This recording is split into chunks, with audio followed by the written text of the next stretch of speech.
fellas. Marcus was working there. Oh, wait. Do you eat them or smoke them? My socks. I think we're good. Just weigh in. Good afternoon. Today is Monday, August 12th. It's 3 o'clock, and this is a work session for the City Council for the City of Trinidad. It is an amended work session agenda. We got a little aggressive on the first go-round, so we pared it down, but we are going to have another work session tomorrow, same place, same time, so we can finish. Okay? All righty. And Mayor, do we want to specifically highlight the 3 items that we're postponing till tomorrow? Well, I don't know, because the amended one has everything on it. Yeah. Okay, enlighten me, Mr. No, it doesn't. Ruger. So I'm sorry, I guess we've already taken care of that, but if anyone saw the original agenda, We should have 5 items left. so yeah, 5 Yes. items today. Yeah, that's the one. But we are pushing crime, litter, and biological waste discussion and vagrant issues and graffiti discussion tomorrow, amendments to code and proposed charter amendments, and the new state legislature regarding ADUs and tiny homes to tomorrow. Okay. So the public knows. We have our plate filled You do. this afternoon. Okay, item number 1 is the Rad Dirt Fest update. And Mayor Council, that's me. Okay. So this is a very short item, but I just wanted to kind of give the council an update of where we're at. So there was a meeting last week with organizers from the Rad Dirt Fest. So the biggest highlight on this is going back 3 years, we had, I believe, around 650, give or take, bikers enrolled in the event. This year, we're already up to about 1,300 registrations. Wow. So really, really good to see that momentum. There's been a few rumors in the community that the Rad Dirt Bike Fest organizers might want to pull out of Trinidad for various reasons at some point. We've directly asked the organizers that question, and they've given us feedback that they have no intention of doing so.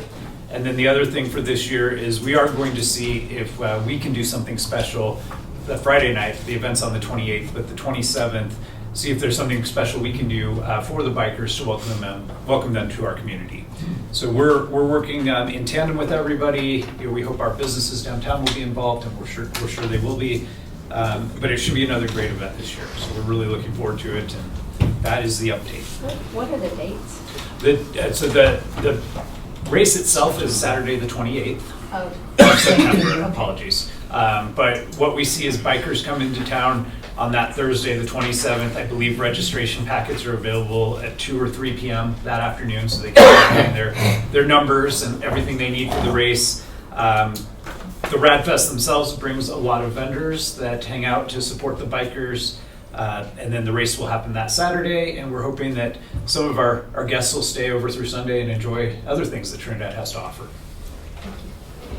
Mr. Ruger, is there any place that those of us who want to volunteer, have they put out any information on volunteers from the community yet? I haven't seen anything yet. Have you heard anything, Audra? I don't think they put anything out. I know that they're going to need, let me think of the terminology. Anyhow, it's the folks that will escort riders to do their drug testing Yes. Yeah. after, so I'm sure if you've done that in the past, they'll reach out to you again this year. Okay. I would be certain they always want volunteers. It's a large event, and Yes. it goes along part of our, covering a large part of the county, so. And I know they look for volunteers to be posted along the race route as well. So we will ask them and see if we can get an announcement out, call for volunteers sooner than later, but they definitely will need some. Who will be the point person after the 1st of September? So after the 1st of September, this has been being put on in tandem with Marty Hackett and Jared Chatterley. They're really the lead organizers, but beyond that, there's a whole team of city staff working on this. So, but those would be the point people to reach out to with any other questions. But again, it's a team effort, so we have a lot of people working on this behind the scenes. Okay. That was a great event last year. It really was. All righty, thank you, Mr. Ruger. Item number 2, Mayor, audit. Yes. I have a question, if I may. Sure. Thank you. Mr. Ruger, thank you for that update. I wanted to just ask a couple of questions. Sure. And I believe I know the answer, I think. Well, first off, I think it's important to note that the RadFest itself is really important to the community in so many ways. It's such a positive thing. Obviously, one of the bigger impacts is having, hopefully, is a positive financial impact, and I think that's observationally true. So my question is, how much does the city itself expend for this event to be here? So I don't believe we put any direct cash into it. So really all of our expenditures are staff time and helping organize. Certainly the day of or the weekend of, we have our public works crews putting up barricades and closing streets to make sure they have what they need. But as far as direct expenditures, we don't give them anything. They're entirely funded, my understanding, by registration fees. So I just wanted to make that point because That's a good point. it is such a positive benefit to the Trinidad economy. I mean, hotel rooms, restaurants, gas, you name it, it's going to add a lot to the city. So I mean, this is just something that's super important for us to do, items like this, which leads me to my next point. And I want to just say thank you to you and the staff for taking that extra effort to make sure that the racers themselves, that the organization feels comfortable. I think it's important so that we can continue that event. So thank you sincerely for doing that. And if you can, obviously I know you won't be here for it and you're leaving it in good hands. If you can, just make sure they have that on lockdown, if you will. Yep. The other question I was going to ask, I had heard the rumor that it was they were considering pulling out, but I think there's some indication to the opposite. It's become a qualifying event for some of the other races, which is important and shows that there's some credibility to this event. But my question is this. Do we know as an organization, does the city know what the potential pitfalls for this becoming, what events could happen that would cause this to become not desirable to the RadFest organization? And do we know that first off? And secondly, we should have some concerted plan to try and ensure we don't fall into that arena. Is that known? Are we taking those steps? It's a good question. So we haven't talked with the RadFest organizers to the extent of saying, are there threats to this event continuing here? Our conversation has been focused on just verifying that they don't have any intentions of leaving, and they have given us those guarantees. But I think it is a good idea to have further conversations with them. We have several meetings coming up with them, and just make sure we understand, is there anything that we should be looking out for pitfall style to make sure that we're not doing something inadvertently that might cause this event to pull out of our community. So we'll make sure to have those conversations. Okay, thank you. I just wanted to reiterate, it's an outstanding event. I mean, our investment is minimal and there's measurable benefit to it. So Thank you to the effort. And that's all the questions I had, Mayor. Any other questions? Following up on what Councilman Williams had said, I know in other communities that there have been some issues with regard to gravel grinding and the rural folks. Are there any issues that have come up that way about the pathway or that it's going to take or anything like that? That's another good question. So last year there were a couple of issues that came up that we've addressed this year as well. So admittedly, there are some people in the rural communities that aren't thrilled to have bikers come out in their community.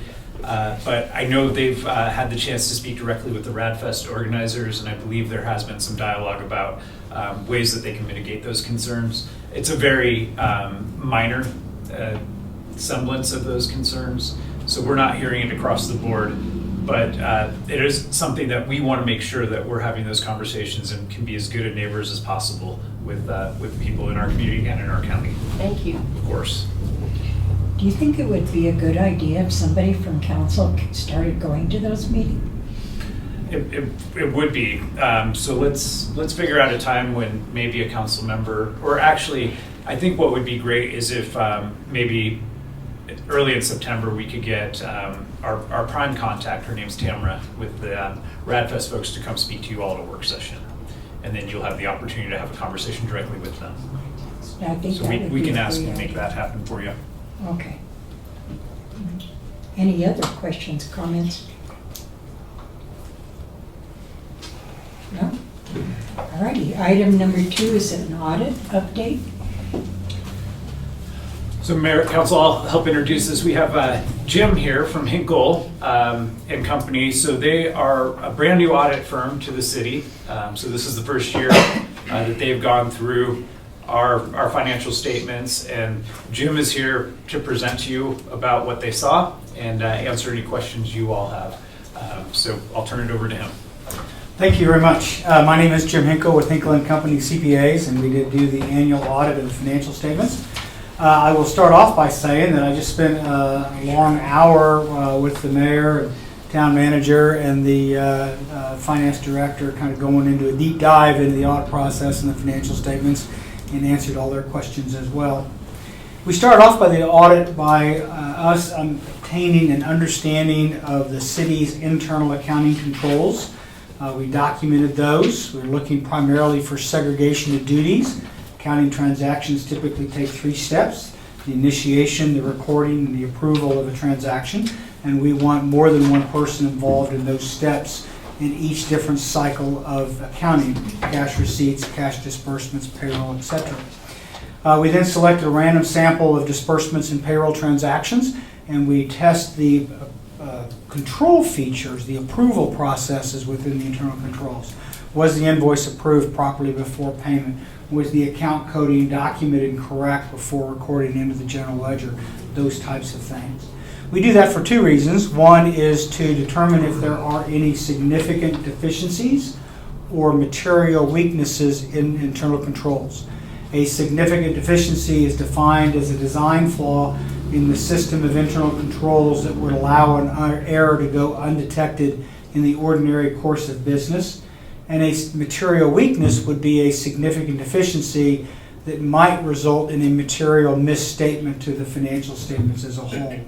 And based upon our analysis of the internal control structure and all of our testing, we did not find any significant deficiencies or material weaknesses in the internal controls. That's the answer that you want to hear. The second reason we do that is for us to assess our audit risk, or the risk of a material misstatement of the financial statement, in our design of the testing of the financial statements. We use what's technically called substantive testing, which is primarily test the details.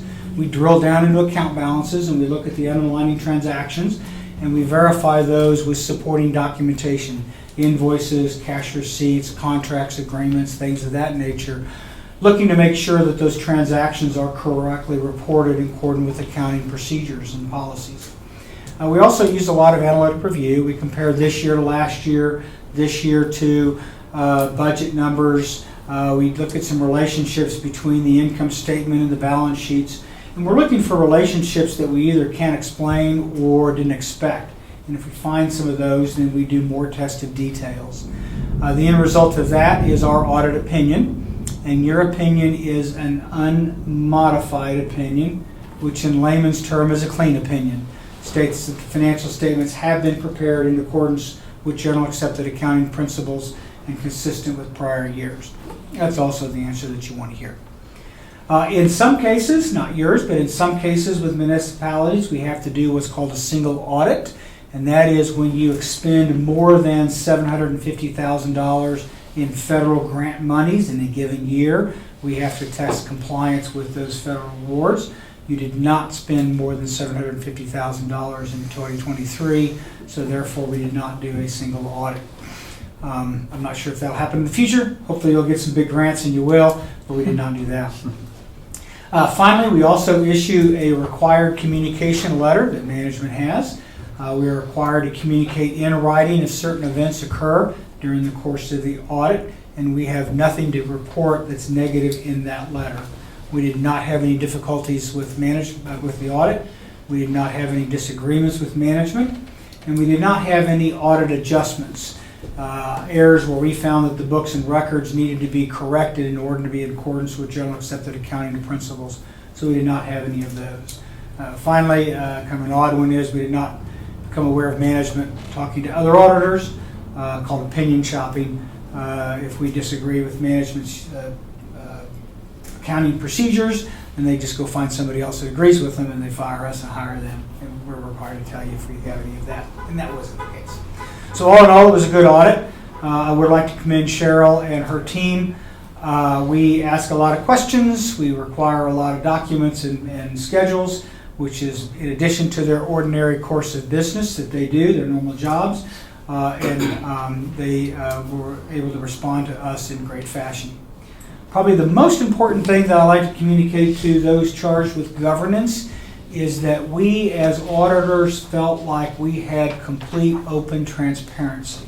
Everything that we asked for, we were provided in a timely fashion. We were never kept from any information. We were always provided what we needed, and we felt like we were able to ask for and receive whatever we needed as independent auditors to be able to complete an audit under our standards.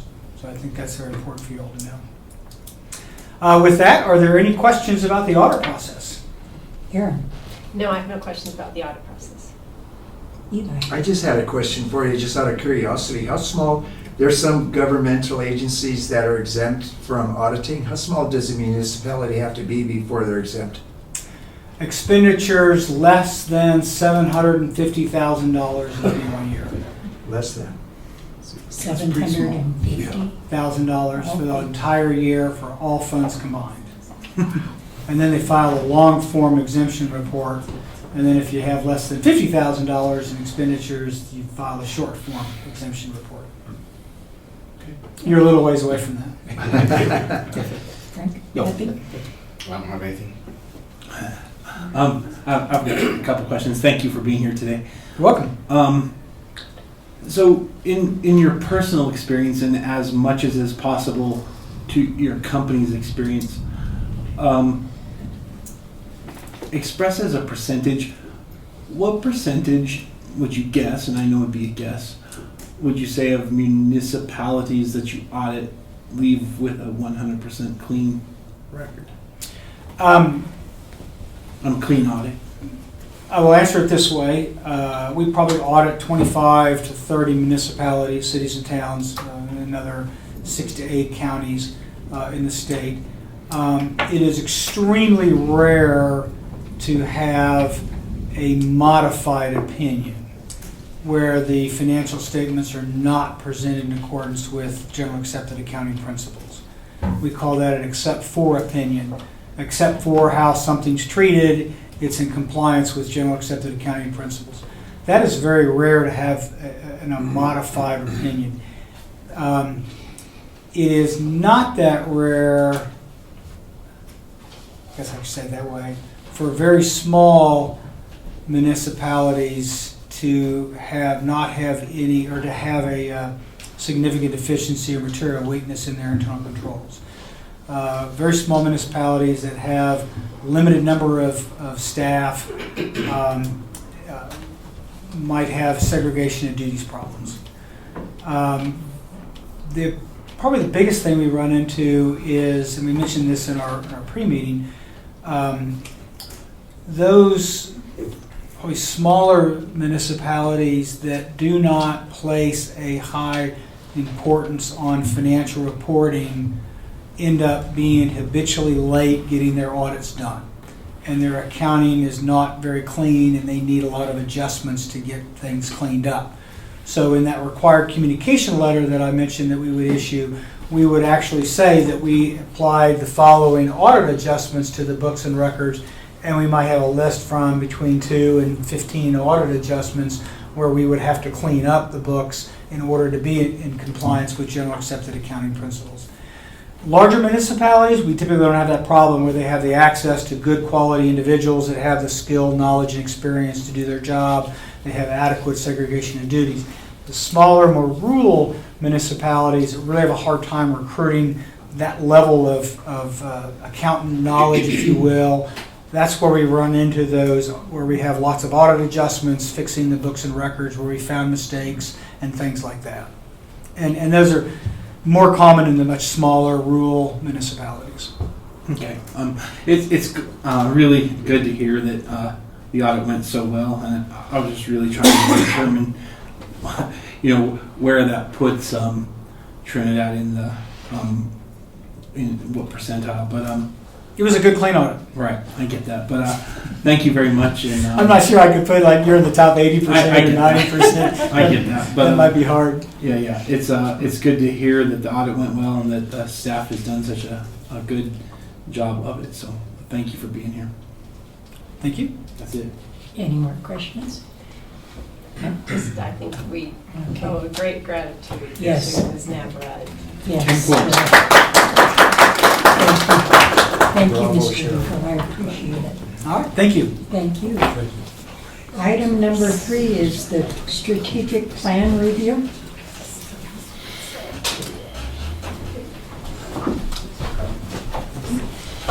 Mayor, Council, I'm going to come join you here at the podium for this item. So just wanted to give you an update of where we're at on the strategic planning process. So as you recall, we hired managing results to come do our strategic plan. All of you have met with them individually. And then we had several opportunities for community leaders and residents to engage with our strategic planner directly and give their feedback.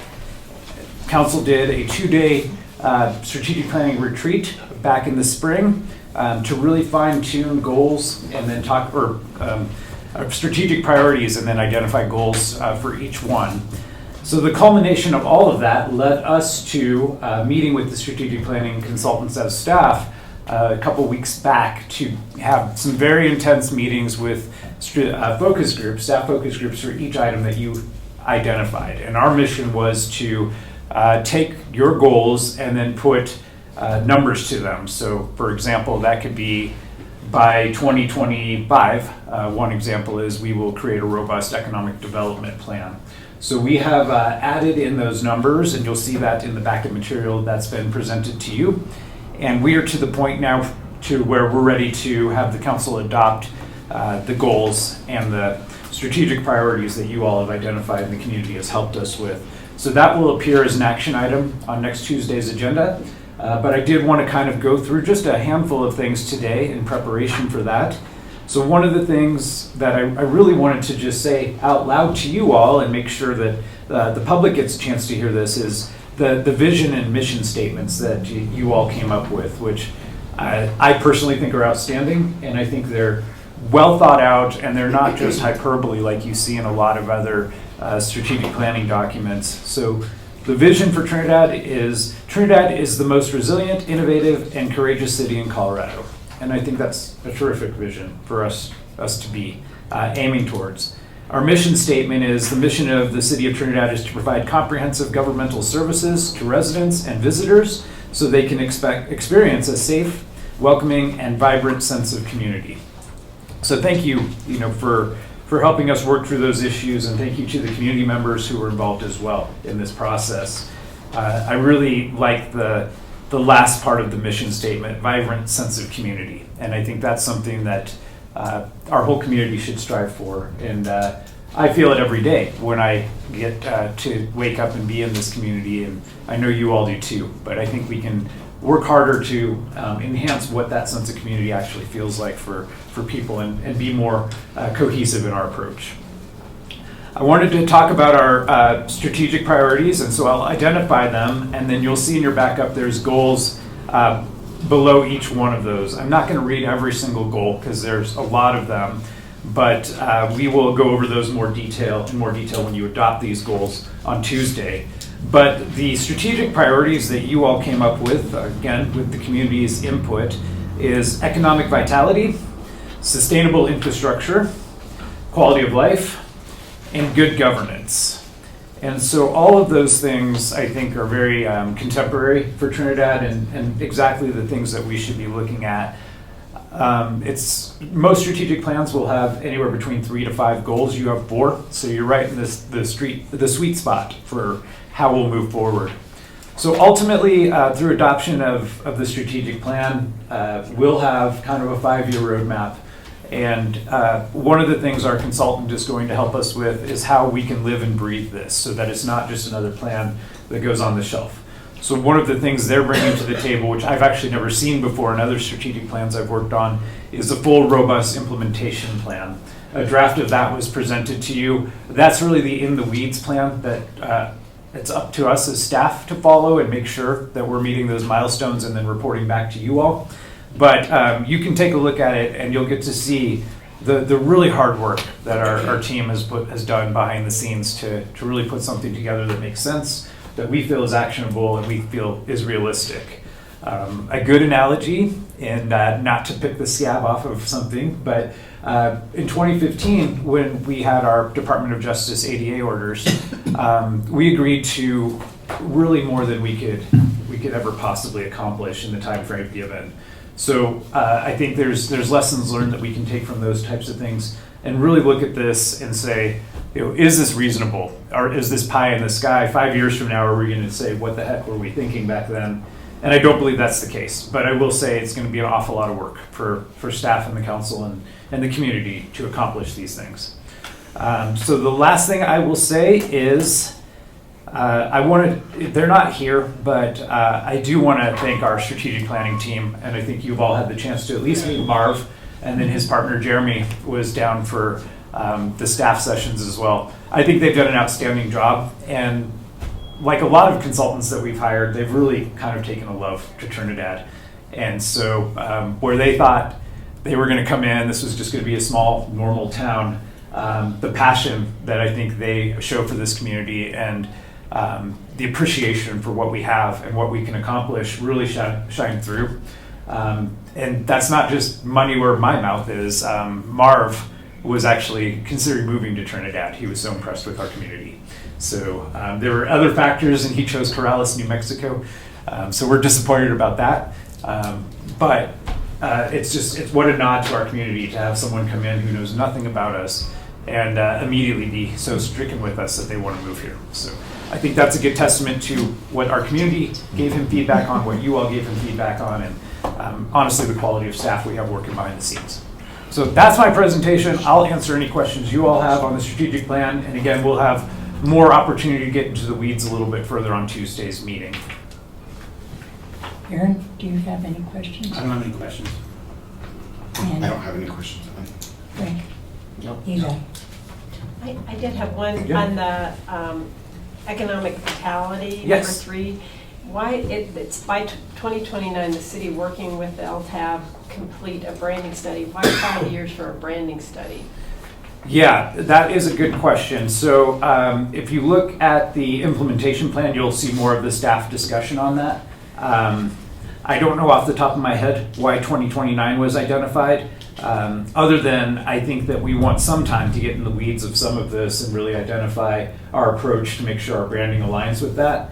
But I think also we want to tweak that just a little bit, in that certainly the Lodging Tax Advisory Board has a heavy role in this, but we want the community to be involved in it as well. So that's a good question, and we'll look at that in more detail. But that was what we identified in our strategic planning retreat. We put 2029 as the goal for that, but I'll get some more information for you before Tuesday. It seems really far out. It does. You're right. So that's the only question I had about those Okay. pages. And I'm glad you explained the implementation plan. Yeah. Which is, the whole thing's like 59 pages long. It's a lot. You don't have to read all of reviewed it, that. But I just thought, I'm not sure I could come up with every question about all of that, but I appreciate the hard work that you all have put into implementation and having it actually work so Yeah. that these things get done. Well, the implementation plan is akin to the user's manual in your glove box for your car. So we'll understand it and digest it, but you all can refer to it from time to time if you need to get specific information. Okay? All right. So how do we proceed from here? I mean, first of all, let me go back. Yeah. When council sat down and put our priorities down on paper, Yeah. I never envisioned the amount of work that staff would have to do on these 4 simple, I considered simple requests. I mean, and I think every staff member involved in this process, and that's probably every staff member for the city of Trinidad, is to be commended because, I mean, this is going to be a lot of work. And it's been a lot of work from the beginning to this point. And I just want to thank staff for doing that. My question is, so how are we going, we're going to implement this, but how do we vet the process to make sure that we're on track? And is there any process that we will be able to adjust the strategic plan if there's an area that we cannot complete? Yeah, so great questions. So first step is adopting the goals next Tuesday, so we have your formal adoption of that to proceed. The implementation plan is something that staff, again, has worked on with the consultant. I believe our consultant, did Marv say if he's coming back to have further discussions? Okay. But we will work with them. They're still, part of our team to discuss how we put in those mechanisms. One thing that I will suggest that we do is have a section of the commentaries that we provide you for council items that say, how does this tie in with the strategic plan? Now, you're not wrong. It is a lot of work, and we are setting a roadmap that, if followed, causes staff to really have to think very diligently about their approach. What the goal of this is, though, is to focus our efforts much more so than we are now. We're kind of dealing with things that come left and right, and new ideas, new perspectives. The goal is that this will be a more a better roadmap instead of just having, like when the GPS tells you recalculating, instead of constantly being recalculating, we'll actually be heading in the right direction. So that's the goal of having this plan. Certainly 5 years is a long time. And so there can be, there's threats to everything. So it could be a financial problem worse than we have now. But on the positive side, it could be a tremendous opportunity for us to get a bunch of money for a project that's not part of this. So we do want to be adaptable, but as much as possible, we want to stick to what we're saying here. At least we're moving forward. If there's some area that just doesn't make sense, of course, this can always be revisited and discussed. But I look at this from like a city planning standpoint, where you have basic planning, which is kind of short term. We're going to put a gas station on this corner, and they've applied for a land use permit. But then there's long-term planning, where we identify a corridor, like we did with our area-wide plan for downtown, and we think, okay, this is the potential future use of this. So this is more of a long-term planning document instead of a checklist type of get it done as quickly as possible type of thing. But it is important that we review this. Certainly, semi-annual or annual updates to the council will be required. And so we will work with Marv to get that schedule going and make sure that we're keeping you all in the loop and the public as well. Would it be a good idea, I want your feedback on this, would it be a good idea for one of our work sessions during the month to have a set item on the agenda? It'd be a terrific idea. To go back and say, we're going to review what progress or non-progress we've made on the strategic plan. I think that's a great idea to have a standing bullet on one of the work sessions every month, strategic plan update. And it's an opportunity for staff to say, here's what we've done over the last month. Sometimes it's going to be nothing because there's nothing to report. But most of the time there's going to be at least a few updates that we can keep you and the public informed on. Okay. I had a question, if I Yeah. Yes, sir. I didn't know how in-depth we wanted this discussion to be, so I was going to hold off. But so, like the mayor, I'm really impressed with the level of detail that this has. I mean, and the implementation plan, that's something I remember all of us really did want to see, so I'm so happy to see that. Yeah. The thought occurred to me earlier, and I know everyone doesn't have this in front of them, but every strategic result has a number associated with it, and then a status. And I was wondering, because it's a lot of time for people to update monthly, but if we could just have maybe a spreadsheet that has every strategic result as a number, and then every month it may just have, I don't know what you call it, a status update. And it'd be a good idea, in my opinion, that you might say on track is 3, in jeopardy is 2, and past the deadline will earn a 1. And then you could use a green, yellow, and red code. But that would give us a really quick visual way to see that. And just because something goes to yellow or red doesn't mean, people have to be in trouble. What it does mean is you assemble the strategic plan team and find out what can we do to get that back to green for the next month. But I mean, it'd just be a really quick reference point, because you can't manage what you can't measure, and that'd be an at-a-glance way to just measure it.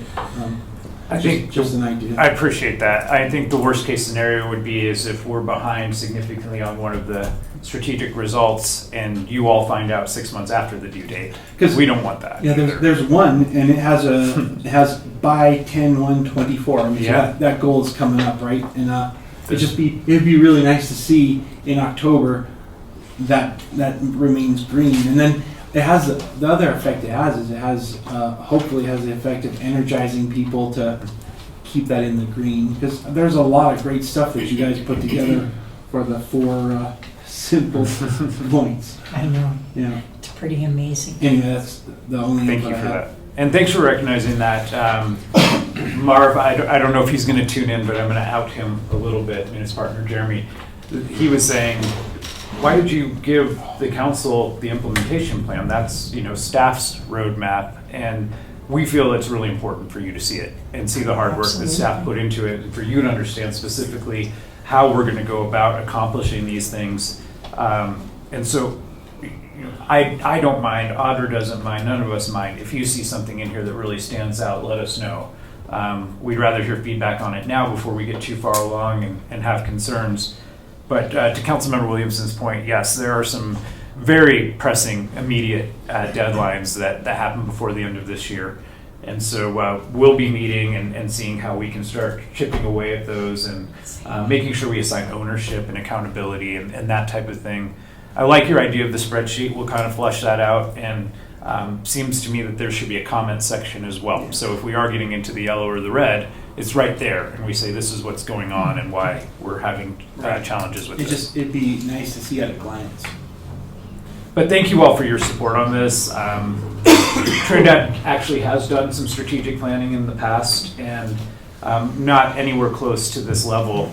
And I'm really hoping that this can be a good roadmap. Obviously, this isn't the only thing that's going to be the catalyst for a great future here, but I really think this is going to help, particularly on the staff level, for us to be able to focus a little bit more specifically on what to work on. I have one more question. Who's going to be the point person on the strategic plan? The city manager, and I know my replacement is sitting right behind me, so you're welcome, Mike. Okay. You heard it here first, Mike. That's true, interrupt, so, to be fair, yes. Okay. Okay, any other questions? Not a question, but maybe sooner rather than later, that you give Mr. Valentine a copy of it. Yeah, we'll talk and get together here pretty soon and make sure we have some time to spend together. Okay. All righty. Okay, Thank Thank you. you, Steve. thank you guys. Thank you. Item number 4, discussion of various departmental reorganization efforts. I'm going to drag Mr. Lynch up here to help us. So I'll let Donna kind of talk about some of the items here, and I'm going to stand here the whole time and help you. But just wanted to kind of give you all some notes on what we're looking at on how we can do some pretty robust structural reorganization to, I think, arm ourselves better to be a better service provider to the public. So I'll give some high level. Donna's here to answer questions, but one of the things that has been glaring and looming for a long time is looking at the leadership in our public works department. There's a lot of staff over there, and there's really no mid-level managers, nothing like that. So the responsibility for managing all the functions of public works falls onto one person. So we're looking at creating an assistant public works director that would take the load off of the current director and really kind of spread out the work a little bit so it gets a lot more oversight. So in looking at it, Public Works would be in charge, the main side of Public Works would be in charge of the engineering division, landfill division, facility maintenance, not Parks and Rec, but our structures, buildings, that type of thing. And those would kind of be the main functions. Since we do a lot of in-house engineering, which saves us a ton of money, freeing up some resources to be able to focus on those efforts will really help us, especially with our current finances. The new Assistant Public Works Director would be over streets and right-of-ways and alleys, storm sewer maintenance, fleet, and then snow removal as well. So there's some divisions under there that you can see on the draft org chart that kind of carve those out in a little bit more detail. But I'll let Donna fill in anything that I've missed or anything else I you want to think say. that's it. I think that what we're trying to do is, I think if we can bring more engineering back in-house, we can certainly save some money there. But right now, the way it stands, there's just not the time available to do that. So I think that's going to be really helpful. And it's also, we've known for a long time that having one person over 5 departments, 4 departments is kind of crazy with what the amount of work that everybody's doing. So I think this is going to be helpful all the way around. So we want to talk about the Parks and Rec side as well. Let me ask you a Let's question. pause there on that. Are you making a promotion from inside the office? You're not hiring nobody new? We don't know yet. Yeah, we don't know. We can't be hiring people all the time. This is getting to Well, be, let him finish. well, no, that's what I asked him. Yeah. I'm letting you finish. Sure. I was thinking of what we save in engineering. We could probably pay for that. That other Hopefully. position. Hopefully. Yeah, go ahead, Donna. I appreciate that, Councilman Shu, but the problem is we keep loading our people with more and more work, and people just can't do it. The amount of. There's not very much work getting done out there either. Streets, everything's been screwed up. So I don't know what they're doing. Let's put it the way it really is. Well, I kind of disagree with you. Oh, you would disagree anyway. But Yeah, go down the street, drive down the street, see how the streets are, see the potholes. Hey, I got the floor, right? Okay. Isn't that the way it's supposed to be? Yes, sir. So what is the problem there? Come on, you guys got answers, let's hear it. I mean, we've talked, the guy up at Pino Canyon has the stuff with the issue up there. Everything comes to the meeting here. There's been guys in here discussing that. So what is the answer? There is a significant volume of work that happens day in and day out. I've watched the crews out there. It's a really large city to maintain. The amount of work we do for CDOT, for example, is incredible. And so we have agreed since 1993 to various IGAs that require us to maintain their rights of way on top of everything that we maintain here. I don't believe for a second that we have the number of staff necessary to maintain all the public spaces that we have. I agree with you there, but And we need workers, not guys sitting on staff on their butts. Yeah. We need guys out there working. And part of the problem, and I think one thing that is really important in thinking about this, is you're not wrong, but we also need leadership to help guide those workers, to help set schedules, to help keep them accountable. And that's the balance we're trying to strike in this. We have really, really good guys that work on our public works crews, but I don't know that they have what they need leadership-wise right now to be organized and be in a better poised position to accomplish everything that they're trying to do. It is a lot of work, and you know, I don't want people to think that we just have people that sit around and do nothing all day, because they really are working really hard. I call Rich Gallegos at 6 o'clock on a Saturday morning and let him know that there's sprinklers on somewhere, and he's out there personally himself taking care of that. I've watched them for events that are private, that we're donating our times to go and shut down the road and make sure everything's happening.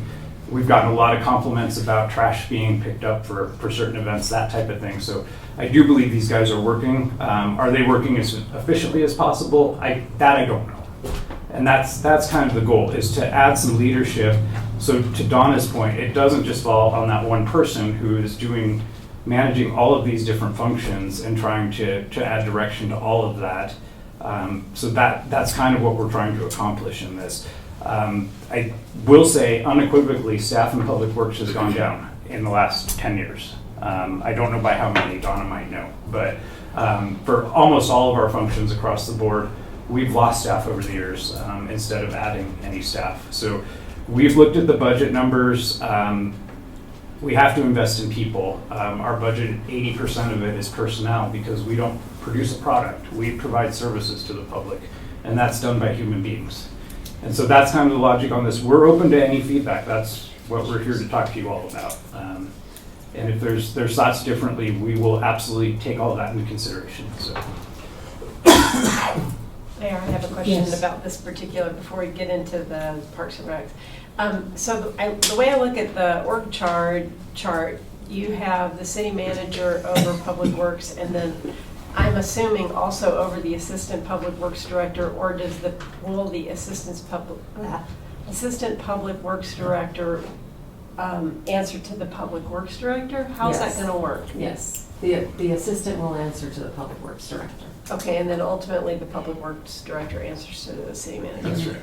Okay, and then I noticed that with regard to streets and rights of way and alleys and stuff, there's nothing in here related to paving. It's just maintenance. Do we have no concept of paving? Yeah, that's probably just wording there. I just was putting straight maintenance, meaning I meant to encompass all of that. I That didn't should mean, be paving in should there, just be too. streets, Okay, maybe, just, yeah, that's all I had. Thank you. yeah. One of the goals in the subsequent discussion we'll have on the Parks and Rec side is right now I as city manager have 18 direct reports, and that's a challenge.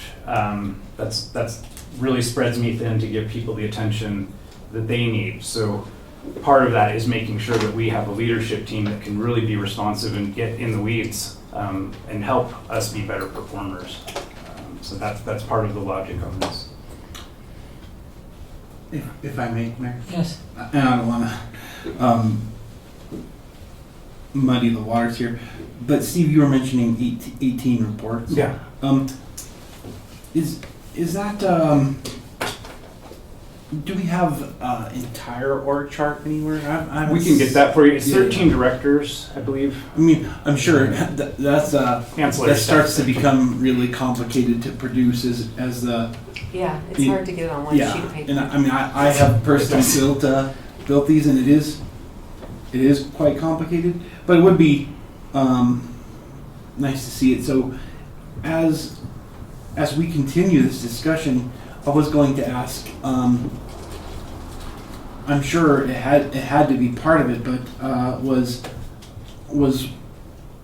how much attention was given to and how robust or likelihood are we going to, with what certainty can we determine the impact of these changes to our budget? How much of the discussion was that? Yeah, that was quite a bit of the discussion. So we feel that we have funding through current position vacancies and some salary savings that we have to fund out of the general fund, the Assistant Public Works Director. And then we'll talk about funding for the next thing we'll talk about is the creation of a Parks and Rec Director. Okay. So any other questions on the Public Works side? No, I just have a comment. Sure. To try and explain to Mr. Shu what I was getting at is we went to a ribbon cutting Friday around the courthouse, and that was a huge project. How many millions of dollars? It's about a $5 million project. And it went, as in all old cities, one thing led to another. So you've got to understand that almost every public works administrator was involved in that project. So, to say that we're not doing anything is not really accurate, That was, and it's a beautiful project, and, I just want to set the record straight. So this is a work in progress. Yeah, we're looking for your feedback today, and that's why we're here. So. What would be nice, I think, Mr. Williamson alluded to it, is to like overset what we have organizationally now and set it over this organizational chart so we can see what employees we have and what department they go in. Yeah, we can make that happen for you. So based on the feedback we get from you today, we'll tweak this as needed and then plug it into an overall city organizational chart so you can see how everything lies in the grand scheme of things. I think the key is to, as you mentioned, to be efficient. I don't think we're working as efficiently as we could. And I think it's not the rank and file, it's just the way things are right now. And I think staff and council recognizes that, and that's why we're working on this organizational chart. Alrighty. Okay, so we'll talk about the Parks and Rec side. Do you want to kind of go over that, Donna? So that was part of the goals that you guys Right. set for us, was to establish a Parks and Rec department by 2025. So we set out to do that.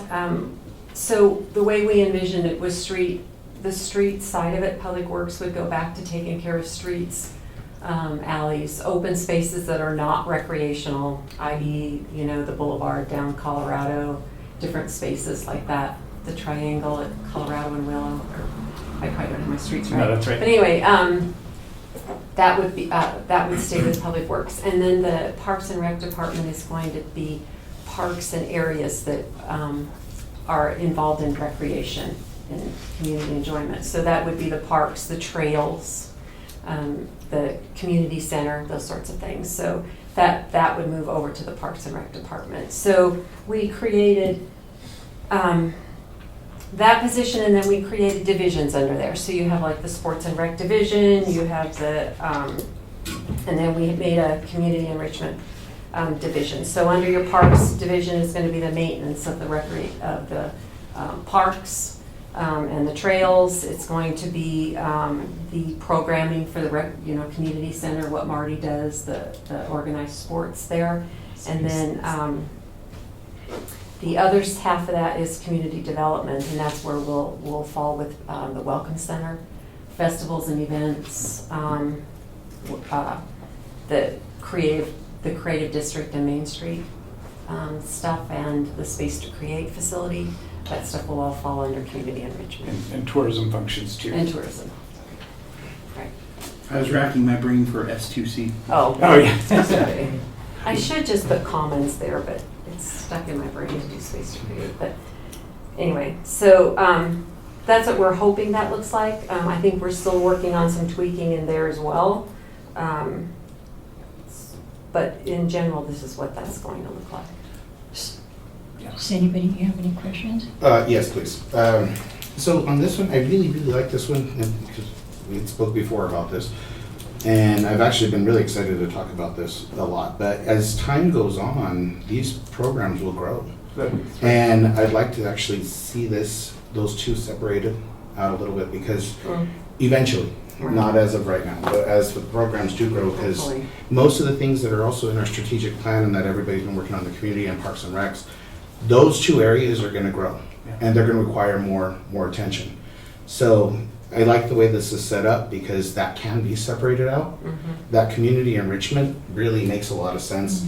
I do want to go back because I didn't get a chance to speak on the Public Works ones, if I don't mind. And just for clarification, how many marriage workers do we actually have on the books that are full-time? I should have looked at that.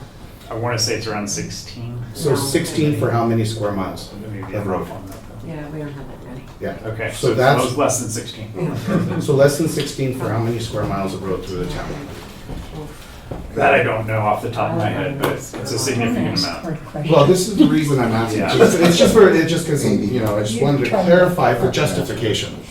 Did you say 80, Danny? 80? Yes, okay. So 80 square miles is 16 guys. So that's Well, we a won't lot. even have 16. We don't. Yeah, so For less than 16. less than 16. Plus all the parks. So plus the parks to take care of. And that's what I wanted to say and have that on the record to say that these guys are working as hard as they can for exactly what we have. Plus all the wage CDOT's restriction. IGAs. I have to throw that in there too. Right. So trying to complete all of that with that minimum amount of people, there's not enough. And we're short. you know, and it's just, it's not fair. But this separation will be able to create a focus. And I just wanted to defend that a little bit, because it's like something I've really been. We've been talking about it for quite Yes, a ma'am. while. Mhm. And seeing that come to fruition and actually be implemented, I think it is a great spend of money that we need to. And if we keep moving on the way that we're going, we can keep generating funds and trying to find other revenue sources. But as of right now, I think it's great on this side, and then that's all actually I have between this side and then the community enrichment director. So I wanted to, if I may, just a couple of things on the Parks and Rec side. So that is another new position, a Parks and Rec / Community Enrichment Director. The funding for that, we have staffing now with our new ordinance prescribed in lodging tax. So we'll talk with the Lodging Tax Advisory Board about utilizing some of their funding to pay for this, to offset anything that might come out of the general fund. We have a Parks and Rec department in our ordinance already. So if you look at our departments in our municipal code, there is a Parks and Rec department. Several years back, it was decided to dissolve that department. We kept up with maintenance, but we moved that over to Public Works.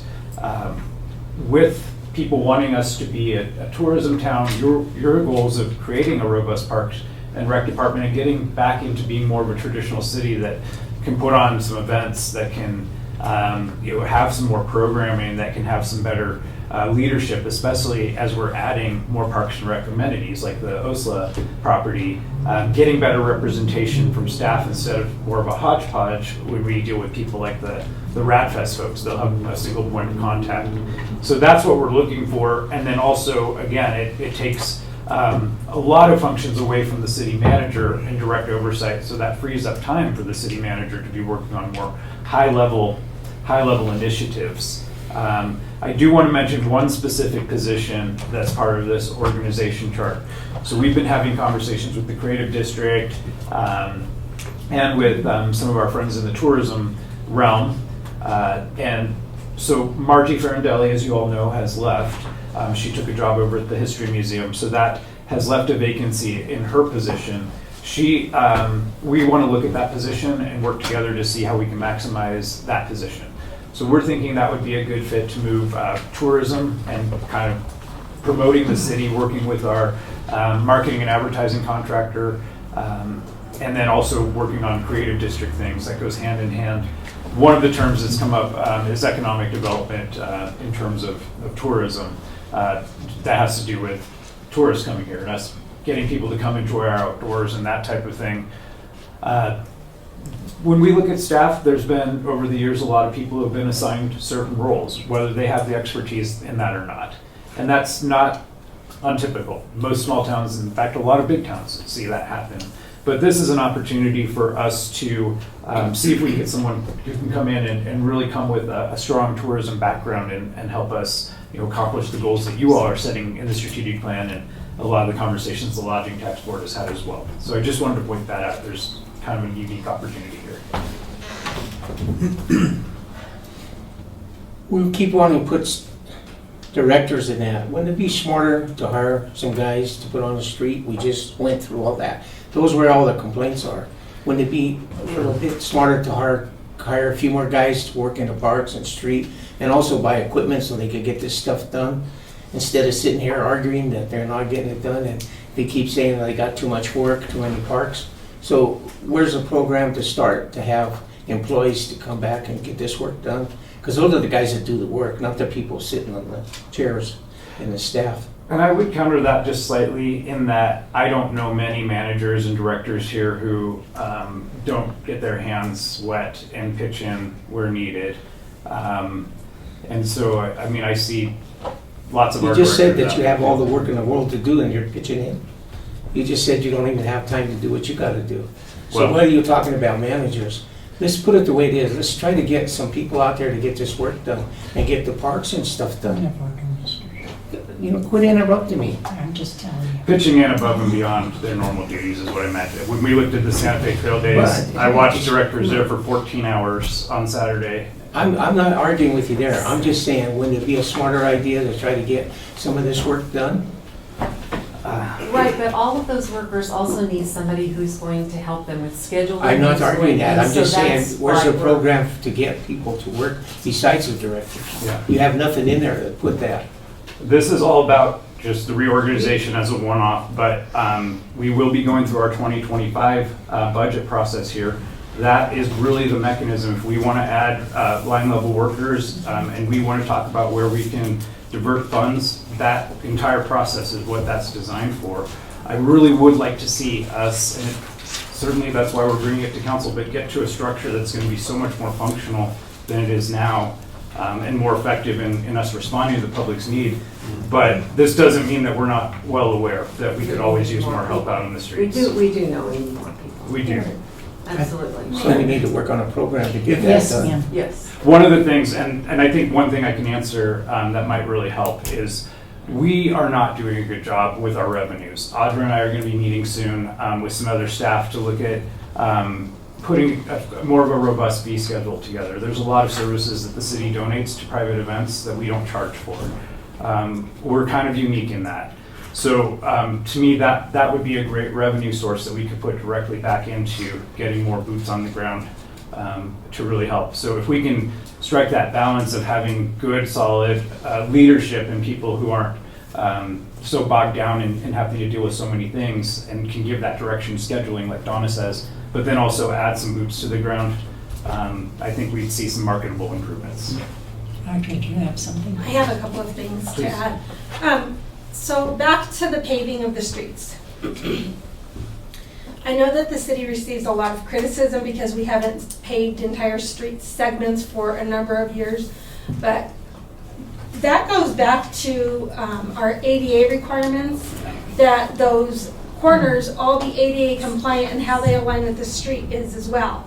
So it has to be prioritized with those ADA intersections that the DOJ dictated that we do first, and then we can start looking at, after we get through all of that, actually getting some paving done. But with the paving has to come those street intersections. So that's the catalyst behind us not doing a massive paving job all over again, because it will definitely trigger that. And if we do it incorrectly, we would just be setting ourselves up to be sued.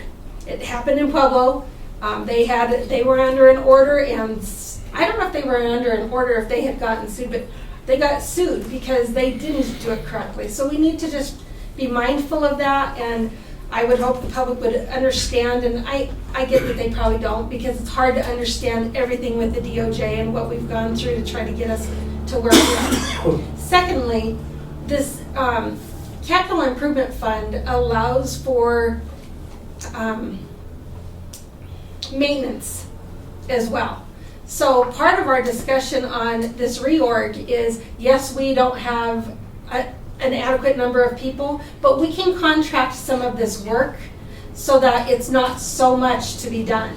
So for instance, if we want to contract the trees to stay removed down in the river bottom and that to be kept the way it needs to be kept, we can contract that. If we want to contract to have all of the entry points maintained over and over, we can do that without hiring additional people. But what we need is someone to be out there that can take a good look at the operations and decide what needs to be done, when it needs to be done, and it's on a schedule, and everyone knows what they need to do and the timing of it.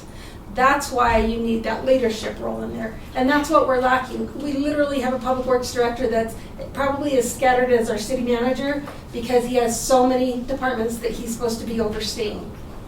There's no time to do that.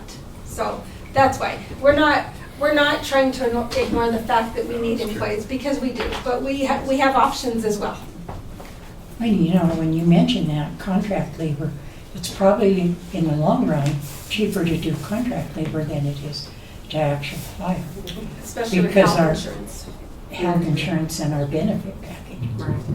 Not just right, I just want to kind of double down on that point. So capital improvement budget won't pay for staff. So we can't hire people with that money. But to Audra's point, on the maintenance side, we can hire contractors to come in and help us. So that may be a good suggestion to move forward as well. So I just want a clarification. Like on the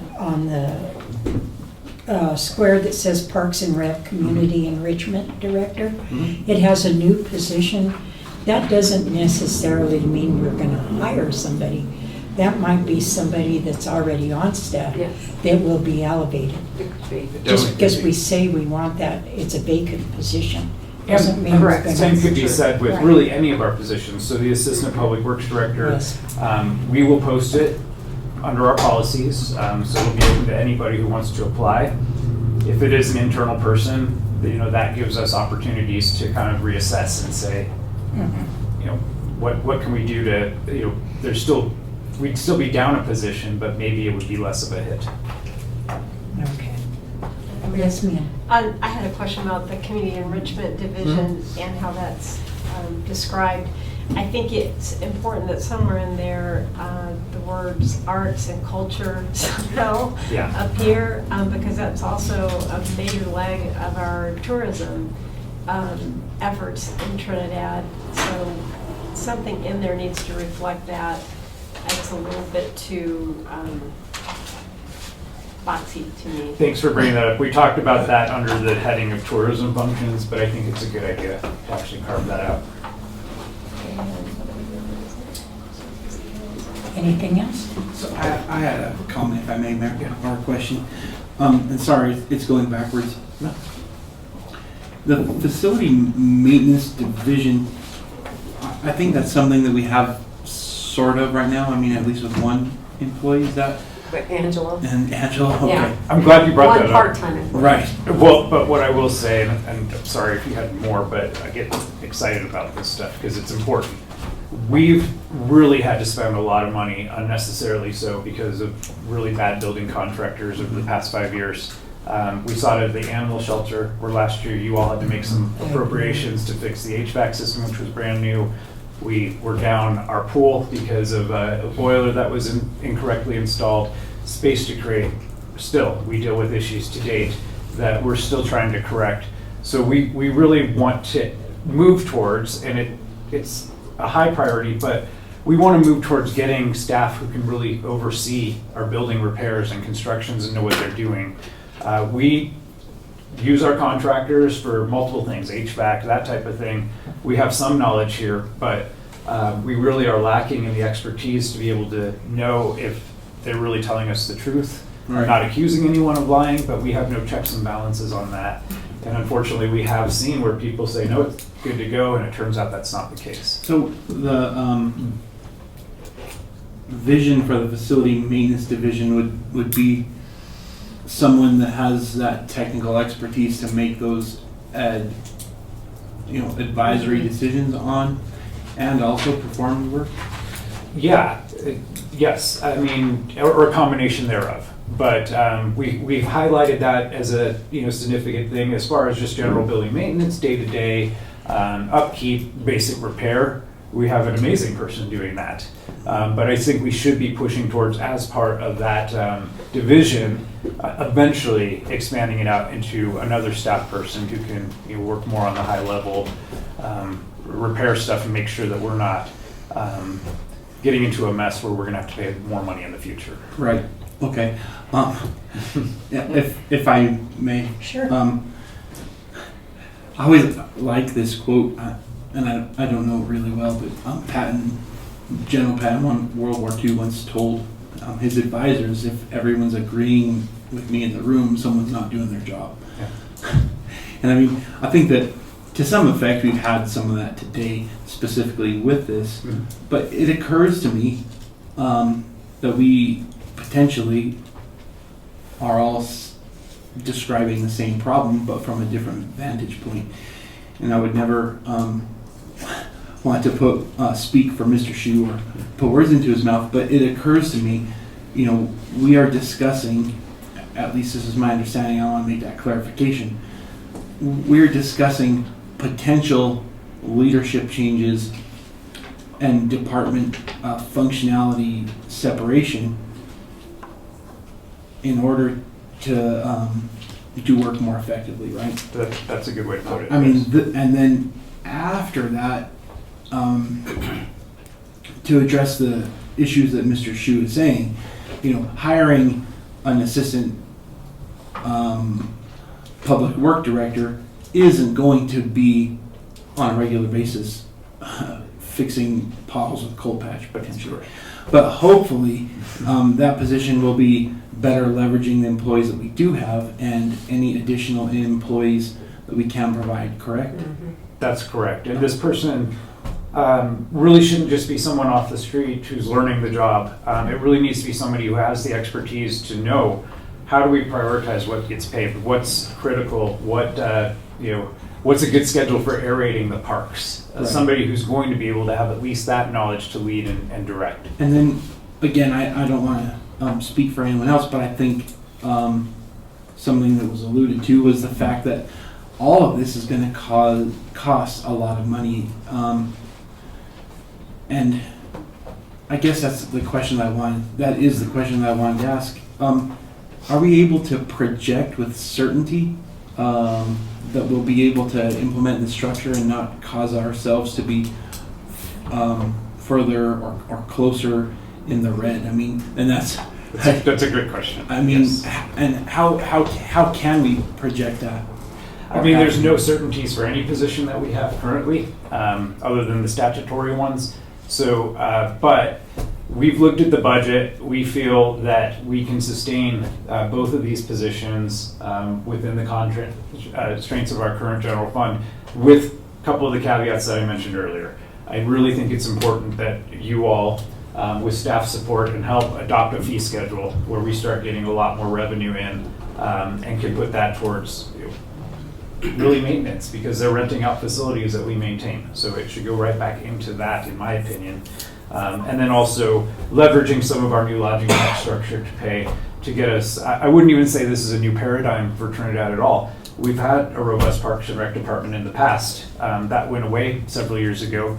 As you see, it's still on the books. I believe the citation for the code is something like 1954 that department was put in. I think you'd be pretty hard pressed to find many cities that don't have some semblance of a Parks and Rec department.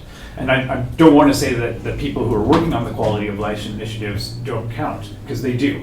But we just don't have that formal umbrella and cohesive leadership to coordinate all those efforts. We have a person working at our community center who manages that operation kind of in a vacuum. We have our tourism and welcome centers kind of operating on their own island. We have our outdoor recreation facilities and programming operating on their own island. And nobody's really coordinating and overseeing all of those. Ideally, by having this more coordinated, we can find a lot more efficiencies and maybe even get to the point where we can find some budget savings in terms of not doing efforts that might be redundant, for example. But we will bring back, based on the feedback we're hearing from you, we'll put some actual real numbers and get those in front of you so you can see what we're looking at as well. Yes, ma'am. When I was reading through the audit, one of the comments that was made that was just kind of brought home to me, that most of our budget is built based on sales tax. Mm-hmm. And I think one of the things to keep in mind is that if you're looking at how do we fund more services, is that we provide the best town that we possibly can, so that when people come here, they come back and they tell people about it. That's what builds your sales tax revenue. If we don't have that attitude, if we don't have the attitude of trying to be the best that we can possibly be and making sure that when people visit here, they have an excellent experience, we won't go anywhere, because we need that sales tax. So all of this in terms of reorganizing the leadership at the city and all that is really all to that end, to make sure that we're doing an excellent job in everything that we do, so that that word gets out even more and more. So I strongly want people to understand that. And Mayor, if I could, I'm going to put Audra on the spot. She's been researching our tax levies and when we've last implemented both property and sales tax increases. Do you remember the dates off the top of your head? Property tax, we haven't adjusted since 1990. So actually it was 91, effective 1991. That was the last time we adjusted property tax. Right before Tabor was adopted. Right. So, and I'm sure a lot of it had to do with Tabor, because in looking at the years prior, the previous mayor and city council would adjust constantly. Every year it would be an adjustment, either up or down. Back in the 70s, it was at 24 mils. Wow. And so we've been at 17.579 since 1990. Sales tax hasn't been increased. Oh gosh, that one I'm not remembering off the top of my head, but I believe it was the capital improvements. Yes. That was the last one. CIP was definitely the last one. That was in the 80s. Yeah. In the 80s because of Monument Lake, and so what we've done is we've tried to build our economy not on I guess the backs of the residents. We've tried to keep the taxes low or stable throughout. And even when we increase our utility rates, we try to do that incrementally and with as little impact as possible to the residents. So what you've done in lieu of increasing taxes is you passed the marijuana sales tax that garnered a lot of revenue for the city and probably advanced us 20 to 30 years as compared to where we would be. And even the lodging tax, should it be increased, and with the new scheme that's in place, it too would advance the city without it coming from our local residents. And so, I mean, I think that's commendable, and I don't know that the residents necessarily realize that, but because there's other areas where they always see tax increases, and so I'm sure it blends in a lot of ways, and they don't recognize that the city of Trinidad hasn't increased taxes in decades. And yes, I mean, obviously we collect more in taxes because the economy increases and the price of goods for everybody goes up, and necessarily we get more sales taxes. But all along the way, our costs go up too. That's just matching inflation. It is. So we're lean and mean. I think you saw our audit, to have financial statements and to be able to, not be Aguilar is a good thing. So I think we're doing some things very, very well here. Do we have a lot more that we need to do? Absolutely. Mayor, may I ask another Sure. question? Sure. No, that was very enthusiastic. And this is pertaining to revenue, potentially pertaining to these departments. But is there do we know, is there any indication that having the Love's truck stop, and if it happens, the Mavericks will increase our revenue in any capacity? Because I mean, cars that are needing gas were likely to stop in Trinidad anyway, but I think those types of two stations seem to attract a higher percentage of visitors than, what I'm saying is if people are going to drive through, they may stop there. Is there any indication that's true? We anticipate that. Obviously, we won't be able to know what that looks like until they do develop and we can start analyzing the revenue trends. But absolutely, I think it makes a lot of sense that we're going to see an influx of people who may be a Lowe's diehard and they'll stop, Love's, I always say Lowe's, Love's diehard, and they'll stop here instead of Walsenburg, for example. So I think we absolutely, the more options we have, I think the more possibly competitive our gas prices could be. And that might be more of an incentive for people to stop here in Trinidad as well. Okay. Well, you know what, when you say that, excuse me, Love's has actually in Wassenberg taken revenue away from Trinidad. Yeah. Because exit 11 used to be a booming truck stop, and yet they've lost revenue up there. So that's what I'm hoping is maybe we can recoup it on that, yeah. on exit 18. And Maverick has really good ice. They actually do. I know that's silly, but it's really good. It's And clean bathrooms. and they're incredibly clean. And but there are some Maverick diehards as well. So if we do get a Buc-ee's, that might help too.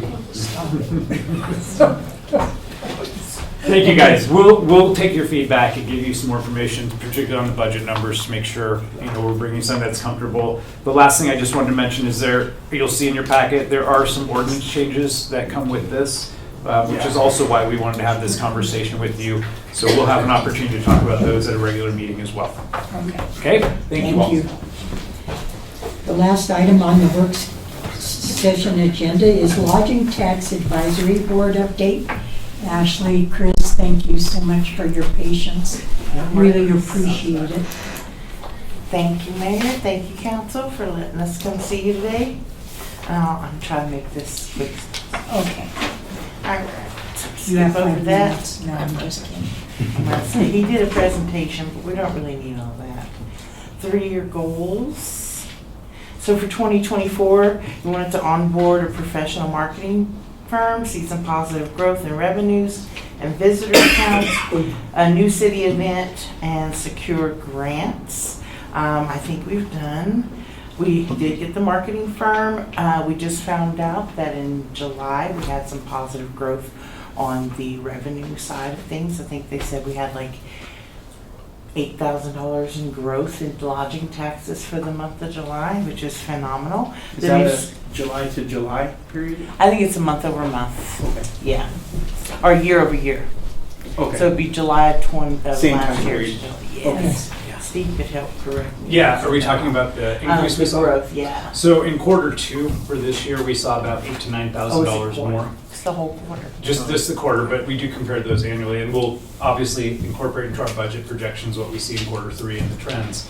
But good news, going into our warm season, we calculate that out to being about 800 to 1,000 more hotel stays this year compared to the same time frame last year. So. Great. So some of our progress to date, we have $144,000 marketing budget under Destination IQ. We acquired new city assets to foster events such as the stage and projectors. We defined target personas, so they figured out who we're targeting with our ads. Adopting digital first approach, reducing print advertising. We have social media, both organic and paid, up and running. Website design refresh. They're working on that now. Fleshed out our media library, so we have now a lot more photos and videos of Trinidad than we had previously for use in our marketing. New marketing request processes for events and businesses. So we came up with a new way for them to put in to request help with marketing. There's a form you can do on the website for that. Itineraries in progress, so we're working with them to put itineraries on the website. That'll be something in the new developments. Supported numerous events and institutions. So far, we've given to the Smithsonian, Winterfest, A.R. Mitchell, Main Street Live, the 420 Fest, the Santa Fe Trail Days, and Triggers Baseball, the Trinidad Arts Fest, Farmers Market, and Mount Carmel concerts, and we also gave to the rodeo. Our website traffic, it's growing every month. We have paid ads on Google Ads, click-through rates of 18 to 19%. 5% is considered good, so we're doing really well there. What is a click-through rate? So when they see the ad and they click on it to go to the website. And we're at what metric? That was our Google Ads. 18 to 19. Oh, okay. 18 to 19%. Oh, okay. So 5% is considered good. So right now we're doing really well. Meta ads on Facebook and Instagram, click-through rate is 4 to 6%. We have organic engagements on those platforms, 300,000 impressions per month. So about 300,000 people see. 3,000 engagements per month, so they actually interact with the ad, and 30 to 40 clicks, so they click through. Approximately $500 a month across each channel is spent for ads. So we pay $500 to Google, $500 to Facebook, $500 to Insta. Approximately. It goes up and down depending on your click-through rates and all their metrics. The lodging tax increase ballot measure, we have a proposal out to double our lodging tax from 3 to 6%. We are currently lower than comparable communities. This would only affect visitors and hotel stays. This is not a resident tax. Significantly increases our marketing and advertising abilities while also enabling new quality of life investments. And DIQ put together a great slide for us that showed for Los Animas County in 2022.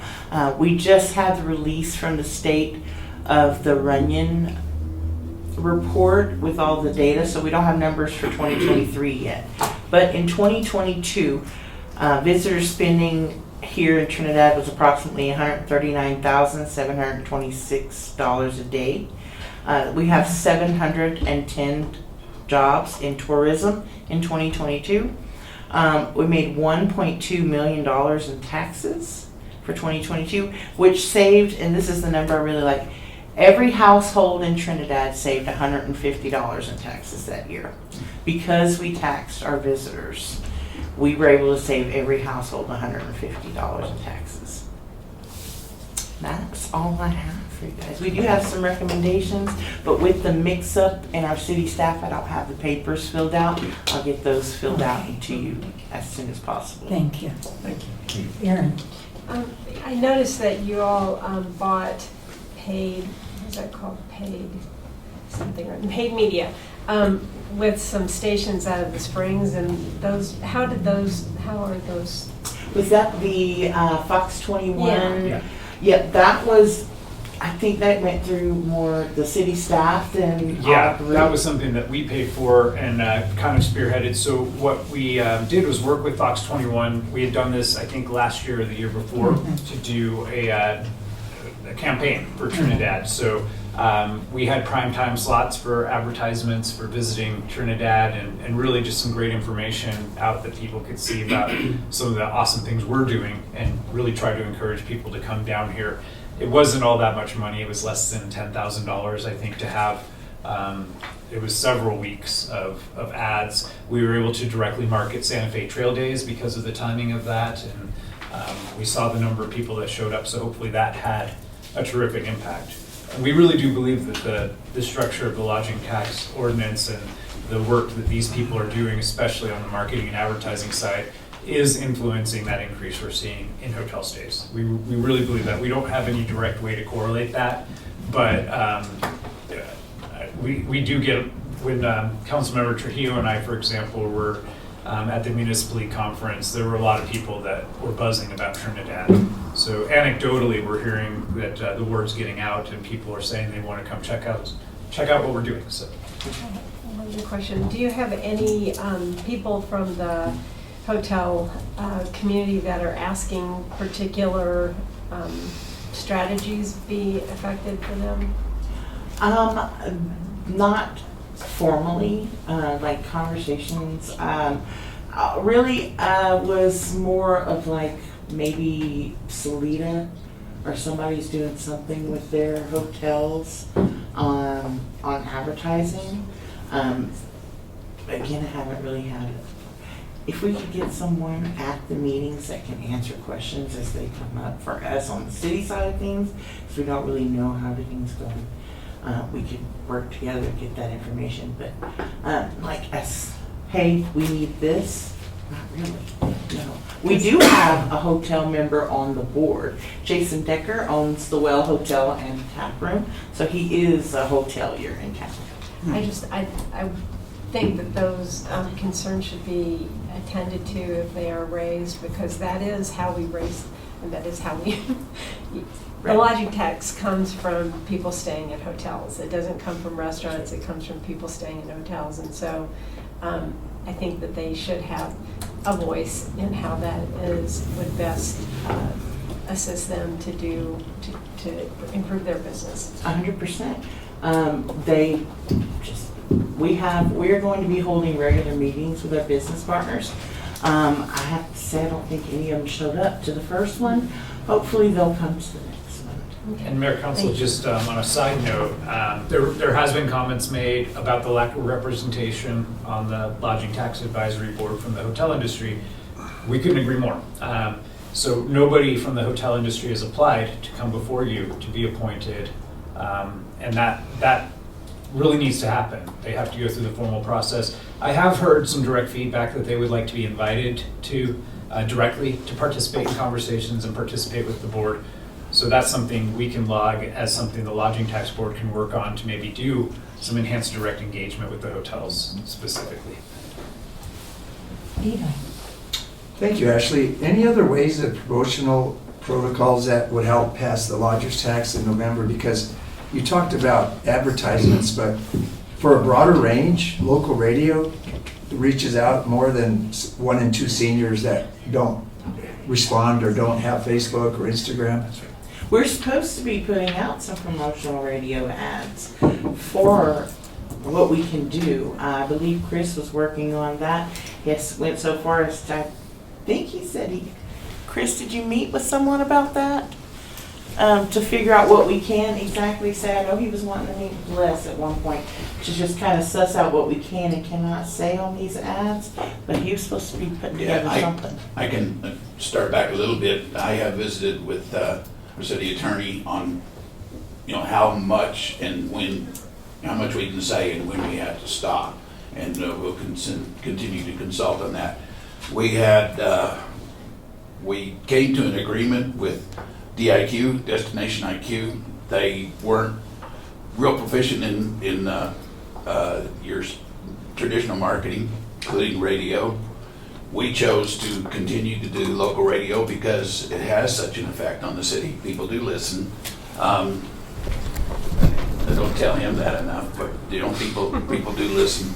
And it's the best way for us to get a message across that helps people understand what we're doing.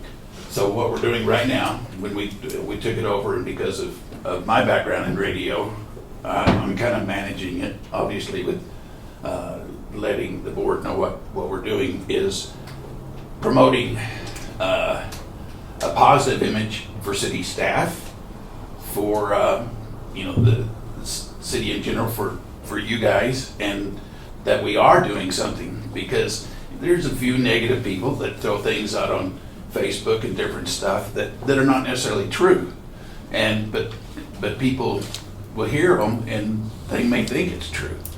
So if we can talk to them directly and use in the next phase of ads are going to have comments from city leaders and board members and council people to tell people what it is that if we do an increase in tax, how much is going to help.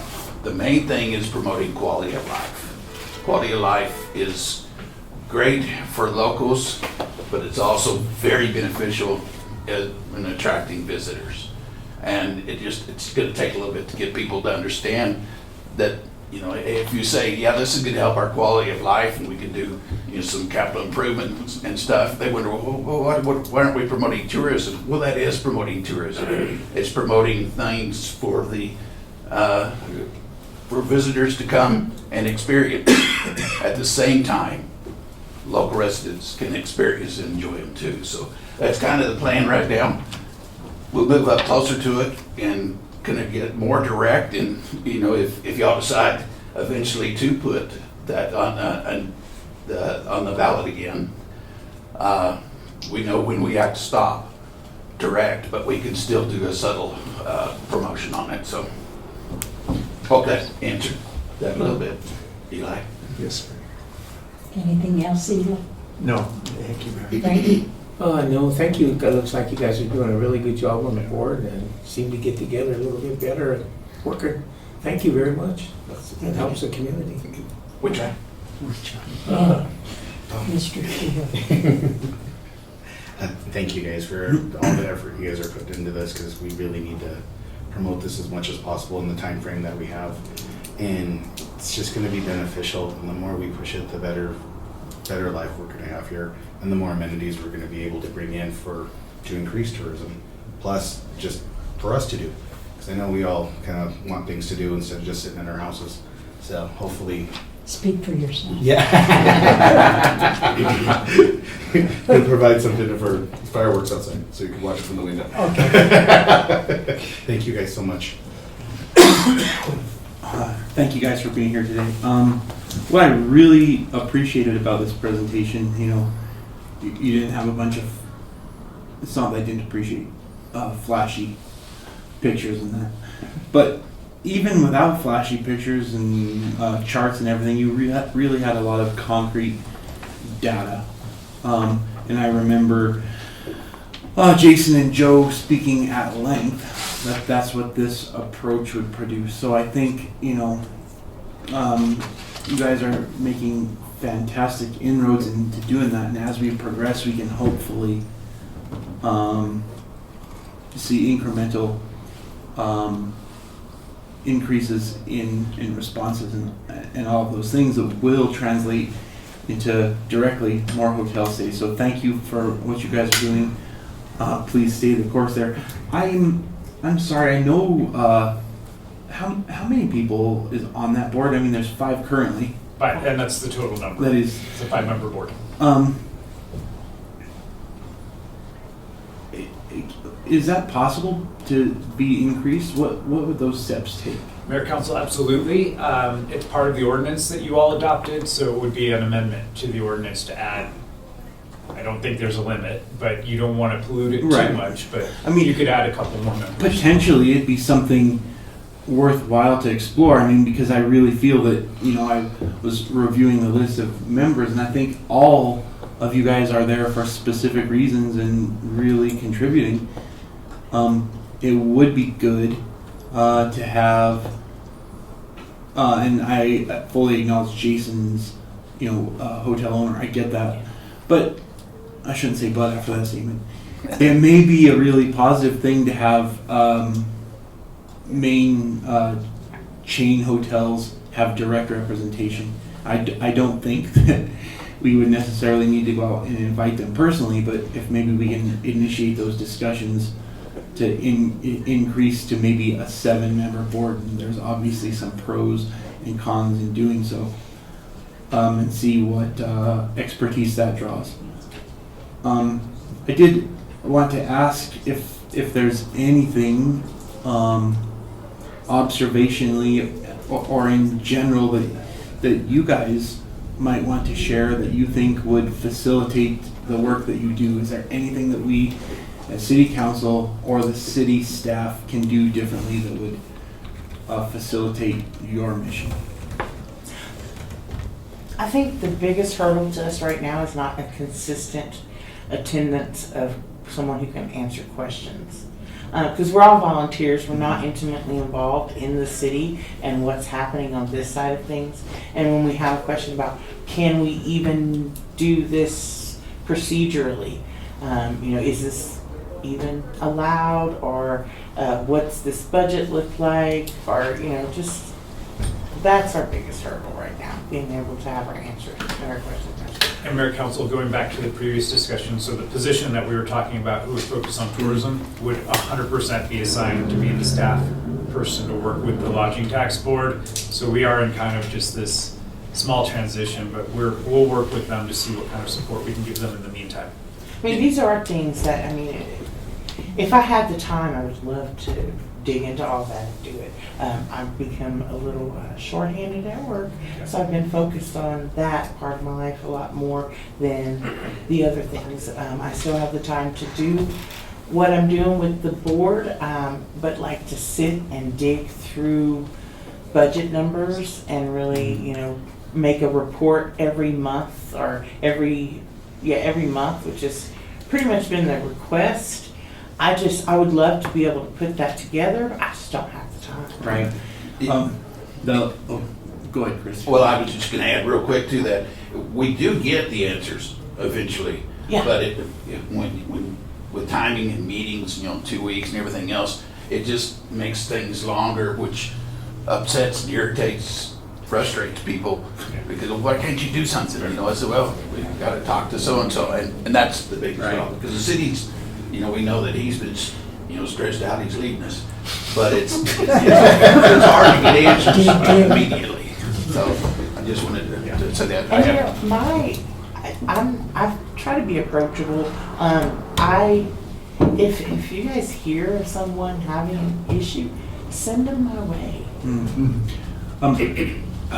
appreciate that. Now, the last thing that I wanted to say is as I'm sure we all do, really appreciate the effort to promote the increased lodging tax. I mean, you know, we're still under cities that are our size.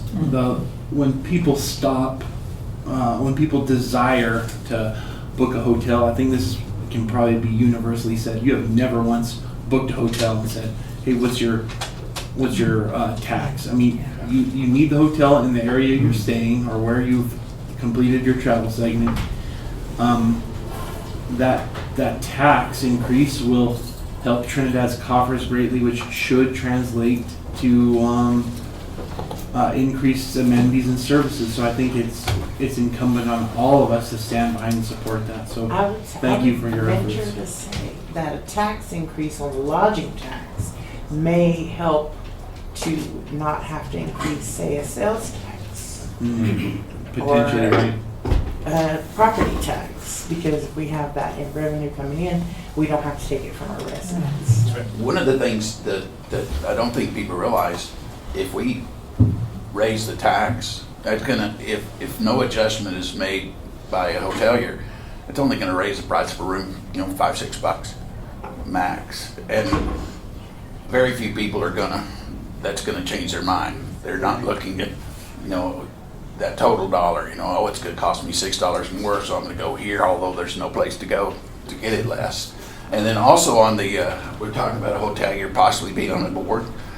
The previous board, tourism board that I was on, we had a hotelier that was on it for several years, off and on. And, got a lot of input, from there, but I don't think it made a big difference in what the board decided. We have invited hoteliers. I've invited that particular hotelier to come to meetings. And, they can, we listen, we'll talk to them. So anyone of them want to come, come see us. No further questions. Okay, thank you. And I have to apologize, I missed the meeting Thursday. I had another meeting I had to go to, but Ashley reaches out to me several times, and if if I'm not there, contact me, but I will be the next time. Just wanted to ask you, is it better for you having the meetings here at City Hall? 100%. The Wi-Fi is much better here than it is the space to create. I thought so. You can actually see and hear. Yeah. So we need somebody to tell us, Mr. Downs, what can we do legally as a council or as a tourism lodging tax board do to advertise? Can we as a city advertise for the It's a good question, Mayor, and we have to be careful. Audra and I have had some conversations about that. And what is the line of demarcation? Is it when the ballot issue is certified for? The ballot title is set. Okay. That's how it's worded. Okay, and once the ballot title is set, then nothing can be done in terms of like money spent of the city's money. So. Yes Okay. and no, it's a little bit more blurred than that. The city can spend money on factual writings as long as it's unbiased and it identifies pros and cons essentially. Like a blue book. Yeah, I that's say exactly. that. But since you're kind of doing a blue book in pros and cons, you're not really promoting or advertising because that kind of implies one side, right, in favor of. But you have to be careful once that's done that we don't get accused of doing that kind of thing. And I'm always mindful of that, and I'm always, when I hear people talking, I'm thinking, oh, we can't do that. But it's when the ballot issue is certified and that we really cannot promote or spend money. And there are a lot of things that are implied in terms of like what is spending money, but you can't promote or do those things once it's certified. Well, let me go ahead. Yeah. I don't want to repeat. Because Ed and I were were involved in the last, when we did the tour of the original. And with that, those people that wanted that initiative passed, I'm sorry, I've got a sore throat. That initiative passed, went to a couple of businesses and asked if they'd donate money to advertise on the radio. Can we do that? No, because we're not like private businesses, right? We're a governmental entity. But that can is- somebody that's not associated? Yes. Yeah, but if you're the mayor and I mean, right, I'm not trying to be, No, quarrelsome I or mean, difficult, let not me just me say. specifically. Okay, Like the Lakita or yes, Club yes, 14 or, right, people can absolutely do that, but it has to be organized. But the city can't be involved with the organization of that right, organization. that's correct. So it's gonna have to take a private individual. Right, and if there is going to be like I mean, I don't even know what the cutoff is, but if there's going to be like a fundraising effort and Yeah. various sources are going to be solicited for money, and you get to a certain dollar amount, you have to have an organizational, you have to have an organization that is listed with the Secretary of State's office. You can have, individual people and businesses contributing, but if it's an organized effort, you have to be careful because you have to register with the Secretary of State's office. If it's a concerted effort. Yes, ma'am. My question is, may we, as city council people, when asked, express support? May we say, this is why I think it's a good idea? Yes, you can, but As individuals. yeah. right, exactly. That's absolutely right. And should not, again, be promoting it when you're in a meeting or from the dais, because there's an argument that you're, compensated to, anyway, but yes, if you're asked privately, you can absolutely weigh in on that as a private individual. Any other questions? And Mayor Council, I will just add in, we'll have a presentation, I believe, at Tuesday's meeting from the Trust for Public Lands. They are going to come help, from their side, do some campaigning for this and do some polling and help us really try to get some good information out to people as well. They've been very helpful. They've been incredibly helpful, and they're doing it at no cost to us. They just really believe in the outdoors opportunities here and want to be part of helping us. And just one more thing too. Go What Les was referring to is an issue committee. Yeah. It actually has to, for municipal measures, has to come to me. They have to register with me, not the Secretary of State's office. So I don't think that was done the last time, in 2001. Do you remember? And the laws may have been I think it different was back very then. Yeah. informal. Municipal campaign finance has changed over the years, so I'm not sure what the okay. laws were there. But if an individual is just going around, even if they're spending some of their own money to buy things to hand out, that may not get to the level. When in doubt, check with the clerk's office. But if it is a full-on robust campaign where there's donations and fundraisers and that type of thing, they would have to be registered as an issue committee here locally. All righty, thank you so much. Thank you guys. Very much. Good work. So that's the end of this work session's agenda. Just an FYI, tomorrow at 3 o'clock in City Council chambers, we'll have the second half. And I'm really glad we decided to cut this in half because we'd be here another 3 or 4 hours. So next, the work section tomorrow will include what Mr. Ruger mentioned at the beginning of the meeting: crime, litter, biological waste discussion, vagrant issues, and graffiti discussion. Number 2, amendments to the code and proposed charter amendments.